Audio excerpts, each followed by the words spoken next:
Ayan guys, good morning. Bibisitahin natin yung ating palayan doon ay baba kung humapay ba o kuan gawa doon sa bagyo. Sabi tatay hapay daw doon. Oh. Bibisitahin natin.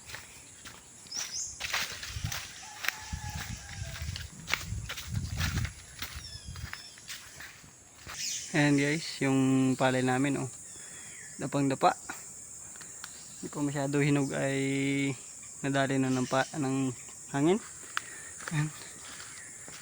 Ito yung ating palayan oh. Yung ginawa ng bagyo.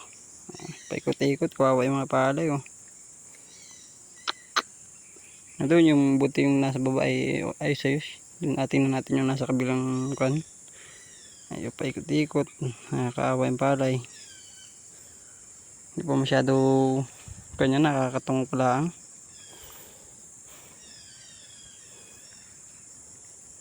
Ayan guys yung naging pinsala ng bagyo dito sa amin. Natin naman yung palay oh. Paikot-ikot. Nakakaawa yung palay. Sayang ang talok namin. Ayan guys. Pupuntahan natin yung isa doon sa kabila kung ayos pa. Sana naman ay hindi hapay. Ayan guys, yung isang tubigan namin dito, hindi man masyado, ito lang kanya. Ayan. Yung hapay niya, hindi man masyado. Ayan guys, nakikita nyo naman yung isang tubigan namin, ganun din. Hapay na hapay din, puntahan natin. Ayan guys, yun yung naging sitwasyon dito sa isang tubigan. Ayan, grabe. Oh, ipalay ito. 2 linggo pa bago anihin pa naman to. Kanino parang nilumok ng kung ano yung kano.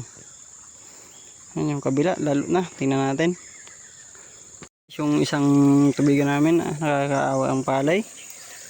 Ayan, nakita nyo naman halos lapat talaga sila oh. Ipaikot-ikot ang hangin.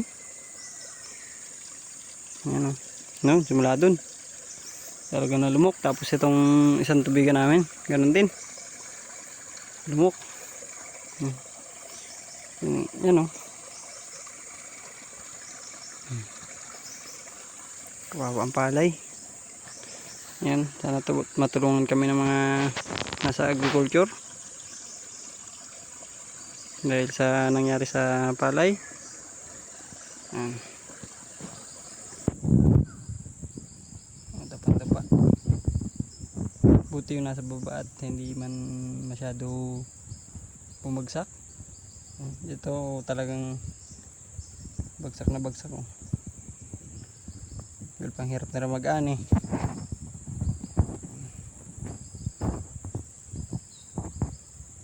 Hapay lahat talaga. Isang tubigang ring malaki. Sa baba nila Quinson.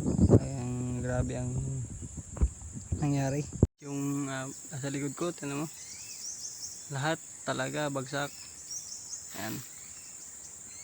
Isang tubigan. Nasa ito pang kabila oh. Lapat na lapat talaga sa putik. Ayan. Isang tubigan na bali 4 na tubigan sa amin na dali. Ayan oh. Kita nyo naman na guys nangyari sa palay. Ayan yung pinsala ng bagyo dito sa amin sa Marinduque. Ayan. Sana ay kuha lang kami ng mga taga-agriculture dahil sa palay. Ayan. Ayan. Tignan mo naman isang tubigan na halos puro dapan-dapa. Ito, ayan, isang tubigan na ito. Dapa din. Lapat na lapat, ay, hindi pa masyado hinog. Kuhan pa ang butil. Hindi pa masyado hinog. Mga hilaw-hilaw pa. Mga 3 linggo pa bago gapasin. Kaso lumapat na sa kuhan putik. Itong isang tubigan ito talagang grabe. Pantay na pantay siya. Ayan.